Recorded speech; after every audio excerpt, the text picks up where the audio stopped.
We are live. Welcome back, ladies and gentlemen. We're getting the ball rolling. I am excited. I'm excited. Each session continues to go higher and higher, providing us with information that is critical. Very, very important subject matters that we believe is necessary for every leader to be looking at to ensure that as you're leading and serving young people, you're engaging in the most healthiest form of executing your responsibility. You're a leader to boys and girls. You're an ambassador for the children's ministry department. You show up and you represent. As a matter of fact, if you're a leader serving in children's ministry or youth ministry or even at your church, can you go ahead and post that in the comment? I'm an ambassador for the next generation. As a matter of fact, that's a good statement to post on social media today. I am an ambassador for the next generation. The woman that I'm about to introduce to you, she is no stranger to ministry. She has a passion and a love for the next generation. And here's the deal, guys. Here's the deal. She is the real deal, man. She's the real deal. Listen, she has content galore, okay? I bought her book a couple of years ago. We were at the CM Connect and really got a chance to talk. And I even did a YouTube. She got a YouTube channel with stuff on there. For those of you that are passionate about reaching young people, listen. You're going to have to go get her book, go get Esther's book. Hey, listen, guys, go and make sure you connect. Now, the subject matter at hand here is one that needs to be addressed in every ministry forum where every leader who is wanting to ensure that their department is healthy moving forward, this is one of those critical subject matters. So, ladies and gentlemen, to the 2020 Influencer Summit, Trisha Peach, how are you doing?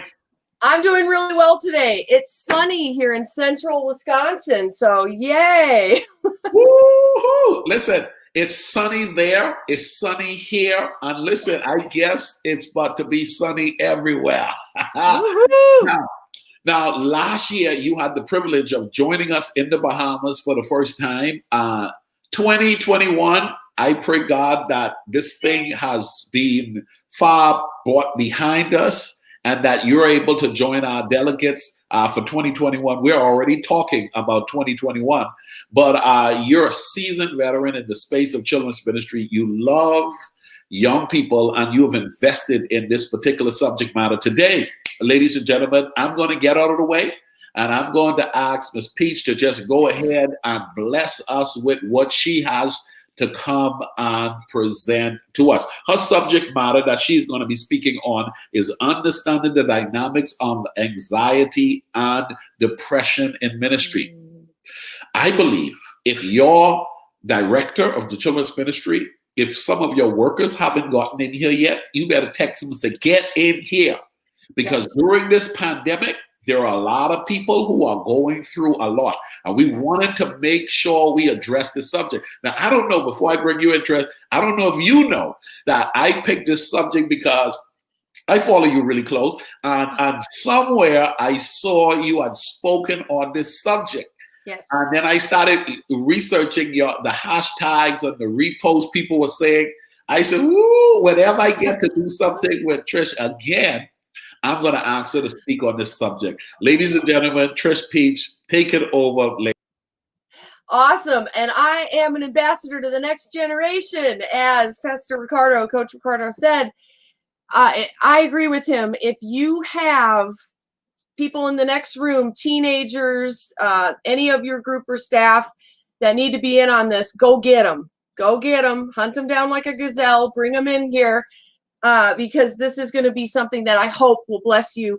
And I thought, that was my last time last year, the only time that I've gotten to go to the Bahamas.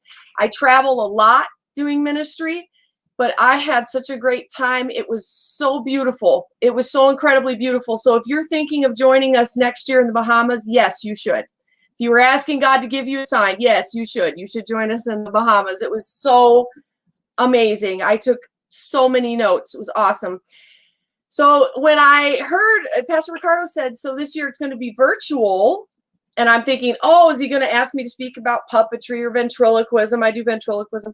Is he going to ask me to speak on, and he said anxiety and depression. And I thought, oh, this is something that people need right now. And we're going to get into that. I actually wrote about it in one of my books. One of my books is Why We Quit. And I talk about anxiety and depression in ministry. And I don't know if you know this. I'm working on my doctorate right now. And I did some studying on ministers and anxiety and depression. And ministers, of course, are at very high risk for depression. They are at the same risk as counselors and social workers. And the suicide rate actually has gone up for pastors in the last few years. It's a terrible thing. In fact, where I live by Appleton, Wisconsin. You can probably hear it. I'm told I have an accent. I probably do. It's pretty cold up here lately. Been dipping down to 33 at night. I'm really missing the Bahamas. But the pastor of one of the mega churches near me here, I'd sat down and talked with him more than once. That's a massive mega church, and he killed himself last year. And it's very, very sad. And it kind of inspired me to write more about this subject, because at least in my minister's tradition, this can be a bit of a taboo subject that we don't talk about. I'll just be open and honest. I come from a very long line of Pentecostals. I'm a 7th generation Pentecostal minister. I have a very large family. In our family, it just was not something that was talked about. My mother is a pastor's wife. She's a redhead from Texas, so look out. But usually as a pastor's wife, she would be, you know how it is when we're at church and they'll say, "How are you, Sister Bonnie?" "Oh, great. Too blessed to be stressed, and wake alert, alive, enthusiastic. Everything's great." And my mother, for years and years, I saw her, we have this facade. We have this face that we put on. And my mother always would do that until, I remember this very clearly. I was 17 years old. My siblings were 15, 13, and 11, and we were at church that Sunday morning like we always were. We were at church all morning and into the afternoon. And someone came up to my mother, and my mother, I knew this, she'd had a horrible week. Her father was dying. Her father, my grandfather, who had been a Pentecostal pastor for many years in Texas, he was having open heart surgery and it didn't work, and he was going downhill rapidly, and she felt like she should be there and was having trouble getting the money together for the plane ticket. And this had been on her heart and on her mind. She'd been grieving all week. She and her father were very close. And in that Sunday morning service, somebody said, "How are you, Sister Bonnie?" And she said, "My father's dying and I'm not doing well at all. How are you?" I could have passed out on the floor right there. Everyone was in shock. Nobody said anything. You could have heard a pin drop. All of our mouths hung open. It's like, she did not just say that. You can't say you're not okay. You can't say you're not okay in church, especially if you're the pastor's wife. I didn't know what to say. I was scared. I thought, Mom's having a existential breakdown.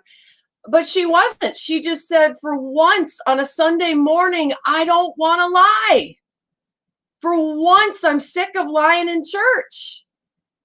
She said, I'm not okay, and I'm not going to say I'm okay. And I mean, nobody knew what to do. Everybody just was. And just to show you kind of how I grew up, Pentecostals, when you're sick, we'll pray for you. And that's just how I grew up. And we knew about praying for, okay, if somebody's got cancer, you pray for them. If somebody has, surgery, we pray for them. But if somebody said, I'm depressed, at least back then, it's like, well, have you ever read the Bible? Maybe you should open the Bible and read your Bible and claim some verses. I know none of you have ever felt, but that's what I grew up with. Okay. It is a front. Somebody just said that in the comments. It is a front. And we're pretending. We are pretending, and God sees through that. God sees right through that. How are you supposed to grow in community when everything on your front is a lie? How are you supposed to challenge each other and grow as a community when we're never showing the real us and we're never honest? So we would pray for a lot of things, but we would never ever pray about, depression and anxiety. You get a lot of scripture verses on anxiety. Now, I laugh about this now. Some of you might be a little shocked by this, but my parents being Pentecostal ministers, they were home missionaries, and there was no health insurance. So my parents, I remember I had asthma when I was 8 years old, and I would cough and I'd having trouble breathing. And we went to the doctor's office, and the doctor said, yeah, she's definitely got asthma, so she's going to have to take an inhaler. And on the way home, my mom was looking at the cost of the inhaler, and she said, well, we don't have insurance, so you don't have the asthma anymore. I was like, oh, okay, I'm cured. That's great. That's awesome. It didn't really work that way in real life. And it doesn't quite work that way with anxiety and depression either. Now, my own struggles with it, I didn't realize it, but they actually started when I was a child. I was highly anxious, but we didn't call it that back then. They'd say, well, Trish is just nervous. But I started professional concert piano competitions at the age of 5. And I can remember some of them when I was 6. And I would go into the bathroom and throw up and lay on the ground crying. And I would literally feel like I was going to die. And I would go out and perform, do well, and then I'd be okay. But they'd say, well, Trish is just, different. She's just nervous, But it didn't get better as I got older. I kept going with these competitions because our family was pretty poor, and I knew that was my only chance to go to college. So I knew I had to do well in these piano competitions and singing competitions.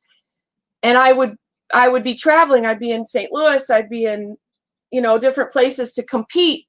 And every time I wouldn't sleep for 3 or 4 days beforehand. I'd be throwing up. I'd be crying. I felt like I am literally going to die. I'm going to have a heart attack. And my parents would say, we don't know what is with you. Just do your best and who cares? I'm like, I care. I do. So it was very, very difficult because I couldn't seem to explain it right, what was going on with me. I knew in my head, this is going to be okay. But my body was responding like I'm in a war. My body's responding like I'm in a fight for my life. And no matter what I did, that wouldn't turn off. I remember people would give me scripture verses, claim these scripture verses. And I'm telling you, I did. I have read my Bible cover to cover 36 times. I love my Bible, and I studied scripture all the time. And I think that's what saved my life. I think that's what got me through it. I think my faith in Jesus is what helped me. But I know when these young people say they're dealing with unbearable stress, they're not kidding. And they may not be able to explain to you how bad it is. And this is a big point I want everybody here to get. If you get nothing else from what I am saying, this is what I want you to get. Anxiety, depression, bipolar, these things are mood disorders. They do not make you bad, and they do not disqualify you from ministry. I'm going to repeat that. Mood disorders do not make you bad. They do not disqualify you from ministry, and they absolutely, positively do not define your life. They are not the result of something you did. I had a wake-up call thinking about this in my early 20s because I realized, okay, my father has diabetes. And I have never, ever heard anybody say to my dad, well, what's wrong with you? Why don't you just read that scripture verse? Well, if you just had some faith, you wouldn't have the diabetes. No, they're telling my dad, you better be taking your insulin, Pastor. Did you check your blood sugar this morning, Pastor? hey, maybe you should not have that third piece of pie. And no, he should not have that third piece of pie, but my dad, he's going to do it anyway. Nobody blames him for having diabetes. Nobody says, what's wrong with you, Pastor? And by the way, I've seen my father pray for people and God heals that person of cancer, or God heals that person of, whatever heart problem they had. But God has not healed my father of diabetes, and yet nobody blames him for that. And I was sitting there beating myself up, and I wish I could say I figured it out in 2 seconds, but I did not. I did not. And I'm just being transparent with you guys. I'm just laying it on out there. I feel like God set this up when Pastor Ricardo asked me to do this. So what happened is, I know our brother this morning, Brother Brown, Pastor Brown, he was talking about unhealthy church environments. And I really resonate with that because I have worked at mega churches for many, many, many years, full time on staff. And I was at one where we went from 300 to 600 kids in the first 9 months. So God was blessing, God was moving. It was not the kids that were the problem. We had a bit of an unhealthy ministry environment going on. Okay. It was a very unhealthy ministry environment that was happening. We're all working 80 hours a week and thinking that this was normal, and people were getting sick, marriages were breaking up. So we had some unhealthy things happening there. And then you add me into the mix, whose high anxiety, didn't realize that it had a name. And I'm just going and going, just 100 miles an hour. My health was completely trashed at that point. I had just pneumonia after pneumonia after pneumonia. And the doctor's like, I cannot understand how you cannot get well. And I'm thinking, I think I know why. The nerves were so bad. If somebody was mad at me at church, they didn't like me. And that's the thing. When you're a people pleaser like me and you're high anxiety, somebody's mad at you, you just can't. But I'm trying to make them happy. I'm doing everything I can think of. You gotta like me. And some people are not gonna like you. They're not gonna like you no matter what you do. And they're not gonna like the way you do ministry. And they're not gonna like the vision that God placed on your heart. And they're not gonna like the way you speak. And they're not gonna like the way you run things. And they're gonna think they know better. But God has you in that position, not them. God has you there. But I'd be so worked up about this person doesn't like me, and what if this happens, and what if that happens, and I'm not sleeping, and I'm running myself ragged. And finally, I had, again, this is on I wrote about this on my blog. I didn't know what happened to me that night, but I had a bleeding ulcer and didn't know it, and it burst. And I was in the hospital, and they gave me a less than 3% chance of survival because I had bled out. They couldn't find all of the pieces. They said, if the blood loss doesn't kill her, it'll be sepsis or something else. And I did survive.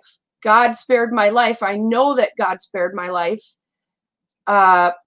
But it was a shock to me. And then I went in for the second visit with the doctor, and the doctor said, so what are you going to do about all the other bleeding ulcers? And I said, what? Can you repeat that? What did you just say? And he said, well, they're everywhere. And I know I love listening to Esther Moreno when she talks about a wake-up call. That was a major wake-up call for me. And I had a doctor there in Dayton from Russia, and he was so funny. I really liked him as a doctor. He cracked me up. But I said, doctor, you got to tell me what to do. What do I take to fix this? And he said, I'd write you, prescription, but here's what you need. And he wrote on a piece of paper, quit your job.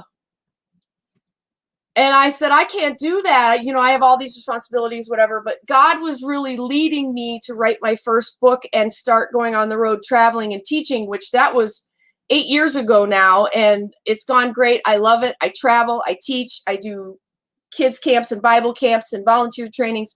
And I've actually written 3 books now in my first kids musical, working on my doctorate. But God had to get my attention, and then I felt like a failure. I talked to the church where I was at. By the way, the average time for a pastor at that church was 8 months. I set a record as one of the longest lasting pastors at 3 years. Something's wrong there. Something's very unhealthy. And if you weren't unhealthy going in, you certainly were going to be unhealthy coming out. So for me, I went in not realizing I had some anxiety issues, and I knew something was definitely wrong. So I thought, all right, I will ask them. I'm going to cut back. I'm going to cut back to 50 hours a week. I'm not doing this 80 hours a week stuff. I'm cutting back. And they said, no, all the pastors are going to have to increase their hours. All the pastors are going to increase their hours at the start of the new year. They said that Sunday mornings were not going to count as work anymore. Well, children's pastors, what we do on Sunday mornings is work. Holy cow. I'd be sweating like crazy, 4 services in a row. I was working, so not being able to count all those Sunday hours was tough. So I ended up finally getting it through my hard, stubborn head and listening to God, and I resigned, wrote my first book, and this is what I've been doing. It was a huge step of faith. But in those first few months, when I'm writing my book and I'm feeling like a failure, I was like, God, why couldn't I keep up with those hours? God, why couldn't I do this? I could have done that better. I could have done this better. That anxiety was rearing its ugly head. But then there was something else that I wasn't used to. And I don't know if any of you can identify with this. I would sit down to write a check to pay my bills, and it would take me 45 minutes to talk myself through how to write a check. I'm not typically a dumb person, and I'm sitting there trying to remember how to write a check. It was like my brain was working through this fog, like I was encased in concrete, slugging through oatmeal, and I can't push through it. I'd have to pep talk myself just to go to the post office. And I thought, I don't understand this. I don't understand, because I'm usually really energetic. I know you can't tell. I'm an extrovert. I like talking to people. And there'd be like a church get together, and I didn't want to go. I did not want to go. I would make excuses not to go. I think now I didn't want to put on the front. I didn't think I could be fake one more day, so I could stay in my house. I don't have to be fake. But for me to stay in my house, that's unlike me. And it definitely wasn't good. I was having problems with sleeping. I was forgetting major things. It's like my son's like, Mom, you forgot I was supposed to go to the dentist yesterday. That's not like me. I don't forget things. So one day I started having like recurring nightmares about being at work, and I didn't know what to do about that. And I am just being honest. Yeah, I see Angela knows what I mean here. I am being brutally honest. I never thought in my family we would not have done this. My grandparents would have said, child, you pray through. You get before the Lord, you pray through. You get to God and you pray through. I understand that, and that I agree in a lot of cases with that, but something was very broken here, and it wasn't repairing. And I think out of desperation, I booked an appointment with a counselor, and I remember parking way in the back so no one could see my car and sneaking in the back door. And within 5 minutes of talking to this counselor, I'm sobbing and I'm telling her, I don't know what is wrong with me. I can't, it's all I can do to get the kids to school and pick them up at the end of the day. What is wrong with me? And she said, you're depressed. These are all the classic signs of depression.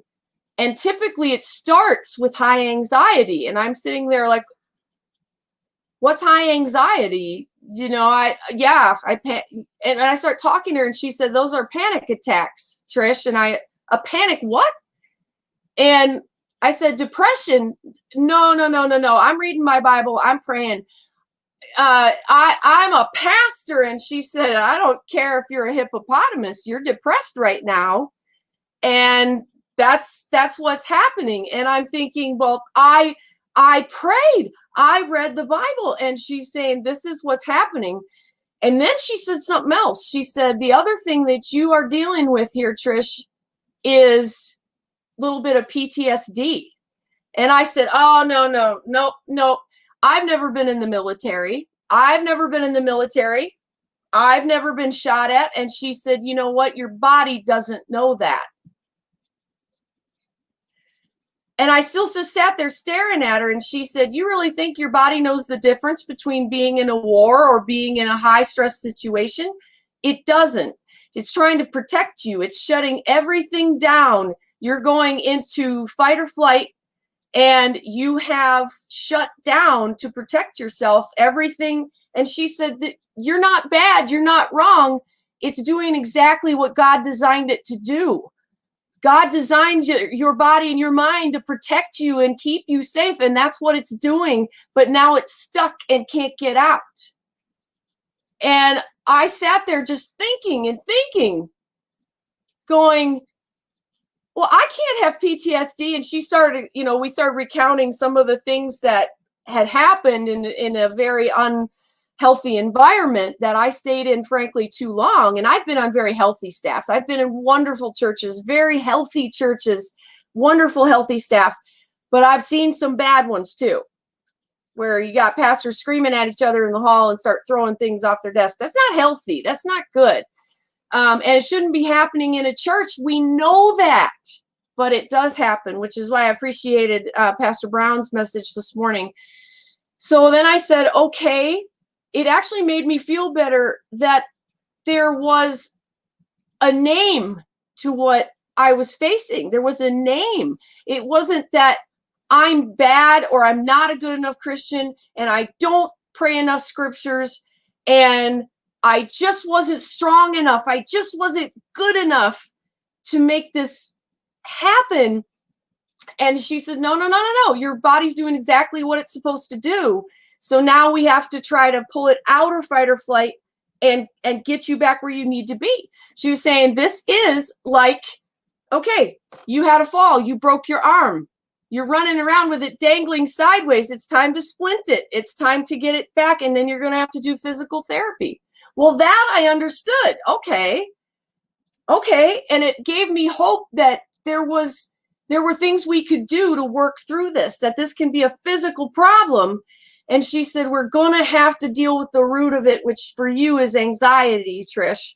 Some people have depression. Some people have bipolar. And some people, for me, it's a high anxiety rate. I can be so keyed up. And I got to tell you that God let me go through what I went through to help me find the life that I have now. And my heart breaks for so many young kids that we work with. Their anxiety and depression is higher than anything I have ever seen. I don't know if you knew this, but the suicide rate for kids as young as 11 has skyrocketed. It is at 4 times higher than it's ever been in American history. And these kids, I can't imagine being 11 years old and saying, I have nothing left to live for. This is my life will never be any better. I don't remember, even in high school, I don't remember my friends killing themselves. I heard about someone in another town that did, and we were all so shocked. These days, I'm not in a very big town right now. I was in inner city Minneapolis. I was in inner city Dayton. I'm in central Wisconsin. And in our smaller school, last Christmas, a girl, she was 6th grade, hung herself. And they called the pastors in to try to help because the girl's siblings go to that school. All of her friends are there. The teachers, when I got there, though, the main one I ended up having to minister to was teachers because they were just melting down like, how could I have stopped this? How could I have prevented this? But the kids that we're dealing with, are dealing with anxiety and depression on a level that we've never seen. And I'm telling you, I believe it's the enemy coming for this next generation, because this generation is going after, they're going to be gods. They're going to be God's generation. They're going to be his generation to reach this world for Christ. And the enemy is literally trying to kill them before they can do the ministry that they've been called to do. And it breaks my heart. You know this. Almost 50% of them don't have two parents in the home. They've got one parent. And then you add coronavirus into this whole mess. Sometimes the parent is working, and the only place that they got food to eat was at school. And the only place that they had someone checking in on them sometimes was at school. Now they're home all the time. Yes, this can lead to very bad depression for these kids and their parents. And they may be missing their church friends and wonder, does my church still care about me? And you guys have done an unbelievable job reaching out to them. You've done such a phenomenal job reaching out to kids and their parents and their families. I don't know about your area specifically, but during coronavirus, our suicide rate in Wisconsin has gone up 4 times, 400%. Just people feeling like there's no hope as they're losing their jobs and stuck in the house and things like that. And this is a time where the pastors need to speak into the situation, and the influencers need to speak into the situation, the hope and joy that can be found in Jesus Christ, and that God is not shocked and surprised by this. Like Christine Kane said, God's not up in heaven wringing his hands saying, oh my goodness, I'm so shocked. I can't believe coronavirus hit. I have no ideas. What can we do against coronavirus? Nothing. We're so hopeless. No, God knew this would happen, and God has a plan. God does not cause everything, but he has a plan in everything. He brings good out of every situation. The problem is a lot of pastors right now are depressed too. And we all know the reasons why. Most pastors want to preach. My grandfather said the most miserable job of his life was when he was pastoring a church full of retired preachers. And retired preachers all want to preach. They all want to turn to preach. And retired preachers all will tell you how you're doing it wrong. But he said they all want to preach because you're called to preach. So pastors want to help. You're not in ministry because you hate people. Now, don't leave ministry because you start hating people, please. But you're not in ministry because you hate people. So you want to be with people. I'm an extrovert. This whole lockdown thing's been hard for me. I don't like it. My little trip to Walmart is the highlight of my whole week. Yes, I will mask up. I'll wear a hazmat suit if I have to. I'll see other human beings.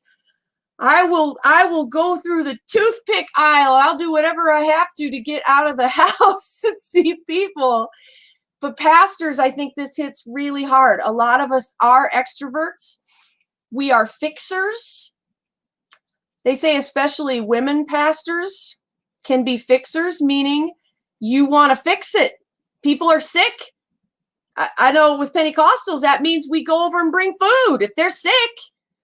So it's actually a little ironic. When somebody has a heart surgery in a Pentecostal church, we go over and bring them 15 dishes all fried in butter. They are delicious, but that's just what we do.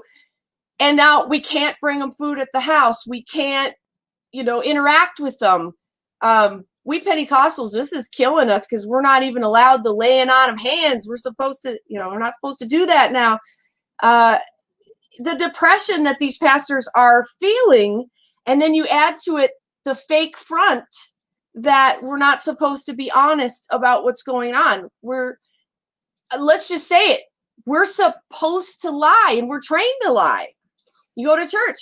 Hey, how are you? I'm great. How are you?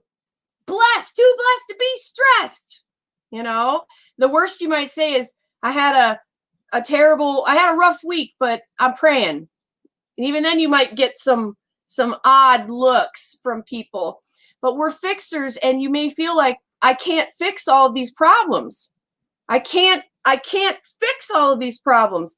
So I think for me, having that battle with anxiety, I have to say to myself, what can I do right now in the middle of the pandemic, and stop focusing on all the things I can't do. So I'm going to focus on that. And one thing I believe God would have me encourage you on is your gifts and calling are irrevocable. There is no verse in the Bible that says the gifts and calling of God are irrevocable unless there's an earthquake. The gifts and calling of God are irrevocable unless there's a typhoon or a pandemic. God will use you powerfully unless you're bipolar. Then you're disqualified. That's not in my Bible anywhere. In fact, some of the most amazing ministers I have met have privately told me that they have depression or that they battle bipolar, but they have fought through that, and God has used them to minister to other people. It's made them more compassionate. It's made them lean on the Lord more because they realize I can't do this in my own strength. I did have one female pastor tell me, she said, I battled with bipolar all my life. And if anybody finds out, that might mean my ministry's done. And I will always think, I'm just the one God uses till he can get a real pastor in here. And I told her, I said, I have good news and bad news for you. You are the real pastor God has sent to be here. So the good news is God has called you and he's going to equip you and use you. The bad news is cavalry is not coming. You are the one that God has chosen to use. And if you look at the people in the Bible, Gideon had a ton of fear. Moses occasionally had a temper control issue. I do not blame him for that with what he had to go through. If you look at those people in the Bible, a lot of them had to deal with things. Elijah was so depressed, he laid down under a tree. This is in Kings chapter 11. He lays down under that tree and he says, God, just kill me. Anybody thankful when God does not answer your prayers? Sometimes it's a gift when God does not answer your prayers. Elijah prayed. Now remember, Elijah had just prayed that it would not rain for 3 years, and it didn't. And then he prayed that God would send the rain, and it rained. And then he prayed that God would send fire from heaven. And then he prayed, God, kill me right now. And God said, no. And what did God do when Elijah was depressed? Because he was seriously depressed. When you lay down under a tree in the desert and you say, God, just kill me now. Yeah, that's depression. So what does God do? God lets him sleep. God tells him to sleep, and he sleeps under the tree, and then the angel brings him food. Now, this shows you how depressed Elijah was, because he eats the food, he sees the angel, goes, rolls over and goes back to sleep. I don't know about you. If I saw an angel, I'd be going, freaking out. Nope. Elijah's like, rolls over, goes back to sleep. Like the angel wakes him up later and gives him another meal. He eats it, rolls over and goes back to sleep. You know why? Elijah was depressed. He needed sleep. He needed rest. He needed refreshing. He needed food. He needed a word from God, but I think God knew he couldn't even hear that word from God until he had those basic needs met. So, and I hear this all the time. Elijah was depressed because he was afraid of Jezebel. I don't think so. I really don't think so. I've read and reread that passage over and over. They'll say, oh, shame on Elijah because he got so depressed because he was worn out from ministry. I don't think so. You know what I think happened? I'm going to tell you. Where had he been sitting for those 3 years? In that desert, alone, being fed by ravens. He'd been sitting in the desert all by himself, alone, being fed by ravens. Every day he said, God's going to bring down Ahab and Jezebel. God's going to come through and I'm going to get out of here. I'm going to get out of this desert. And after 3 years of waiting and waiting, God did. God defeated the prophets of Baal. He brought back the rain. God brought fire from heaven. But Jezebel was still there. And then where does he have to go? Back to the desert he just escaped from. Some of you guys are not depressed because you're afraid of some bad person. You're depressed because you recognize this desert. You've been here before. You've probably named all the cactuses. You know this desert. You know this place. And it sucks. And you're back here again. It's not that you're in an unfamiliar territory. No, you know this territory very well, and you don't want to be here. You thought you were delivered from this, and you're back here. And I love, God makes him go through the wilderness. He's walking for a long time, and then he gets to the mountain, and God's trying to talk to him, and he's just not, I think he's so depressed he wasn't paying attention. And then he just goes off on God saying, I'm the last one of your people here. I'm all alone, and that Jezebel's still there. And God completely ignores it and goes, okay, so here's what I need you to do. And he blah, blah, blah, blah, blah. And then God finally gets through to him in a still small voice, alone in the quiet. And I love how God gets him out of that depression. God says, I have a job for you to do. So what is your job? The way out of that depression is to take care of yourself, to listen for the still small voice of God, and then to recognize what he's calling you to now. God had a new mission and a new assignment for Elijah. It wasn't like it was before. God had a new mission and a new assignment. And in this moment of depression, you're saying, I hate this desert. I want out of here. I recognize this desert. And God says, yep. Now here's what I have for you to do now.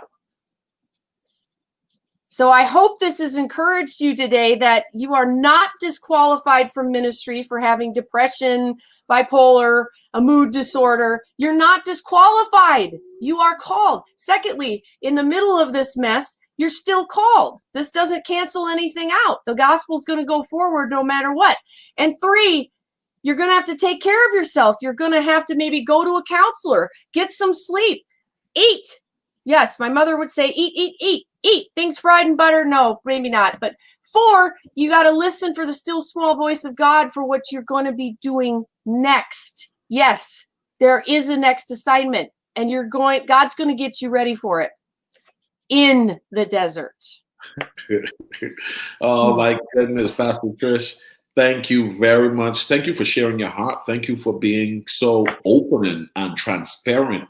Thank you for having me. When I chose this topic, I knew that it was a topic that was not commonly spoken and addressed on many levels. And so I'm extremely grateful. Before we bring it home, I appreciate the points you shared just now. I want to pull back something because we got some people, they're looking for those small pieces as what you just mentioned.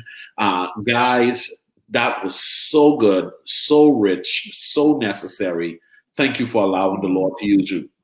My question for you is, there are people who are serving. They want to think about their department in relation to the other workers and maybe themselves. And then young people, give them 3 things again, like 3 things that they can do for their department or for those that are working around them. Could you do that for us in about 3 minutes? Absolutely. I would say I agree with somebody here in the chat that said that we need to make an open space where they can be real. Good. And that starts with the leader. The leader has to be transparent. And this is hard. I think you do have to know who you can share with and who you cannot, who those safe people are and who are not. If you don't open that door, now I have noticed when you open that door for kids, like I had one for, I want to pray for all of you that have a deep hatred for your parents and can't forgive them. The altars were flooded immediately. I was shocked. So we were praying with kids a long time. What I'm saying is if you open that door to kids, you got to be prepared. They may tell you some awful things that are going on in their life, but at least they're talking to you. At least they're saying something to somebody, and you need to be prepared for that. I think with your leaders, it may be a little more difficult. You're going to have to set that example and try to draw them out and let them understand that if they're depressed or anxious or bipolar, whatever, that does not disqualify them from ministry and doesn't make them a bad minister. Yeah. And I would say a really key component here is to, like Pastor Brown said, we need to be building healthy environments. And that means emotionally healthy, mentally healthy, physically healthy. So for me, when I'm looking at my staff, I'm watching for signs of burnout. I'm looking for signs of hidden depression. I'm looking to see, okay, are they letting this anxiety start to tear them up? And if so, I'm going to have that conversation with them and say, are you taking your day off? Usually 9 times out of 10, that's no. No, I don't have time for a Sabbath. And then we have to work together on, no, you have to take time for a Sabbath. You must. Wow. Let me help you find that. So you as the leader have to set the example. You have to open the door for people to be honest and then deal with that. Yeah. Okay. And then you have to be checking on people proactively. You will have to start those conversations. Wow, that is so good, Trish. This question, I think it's threaded into what you just said. But if you may want to add anything to it, we have about 2 more minutes for this. How Sure. do we set the environment to make you feel comfortable to come to us? Church hurt is bad because a lot of people perceive that everybody can be talked to because they're in church. When the reality of it is everybody in church you can talk to, not because they're in church. You know what I'm saying? Yes, and so I do. It's like not everyone who works to the hospital is skilled to help you with your needs. Oh, that's good. That's good. And And not so, everyone in the hospital can help you with your need. I like that. yes. And so please give us any thought on how do we set the environment to make you feel comfortable to come to us? Absolutely. I think number one, like you said, you shouldn't be telling everything to everybody in a church. It's not safe to do so. However, you should have a group of people that it is safe for you to be completely real and transparent. Yeah. That can be your small group Bible study, definitely family members. Yeah. And I would highly recommend a counselor because a counselor is going to keep it confidential. Yeah. And you can be absolutely real. I really push for outside of your own church setting because some things are just hard to say to anyone that's going to be in your own church setting. Yeah. And then I would say for the people in your church, let's say your kids' church or your leadership team, if you're the leader, then I would try praying over what would be a good story to share to kind of open the door. Yeah. And like the one about my mother being honest, and then say, how can we pray for you today? Yeah. And then just trying to get people to be more honest on a regular basis. And then you got to be ready, though, to not freak out. If they say something, you're like, you know. Thank you so much. That is so good. I like it when you say you really do have to be ready to not freak out. I've been doing ministry now for about 24 years. The last 10 years, I've had my share of. I remember sitting in my office and someone said something to me, and I said, "I think I'm going to have to call in support on this one." It was just, I just never thought, I never saw it. I could not comprehend it.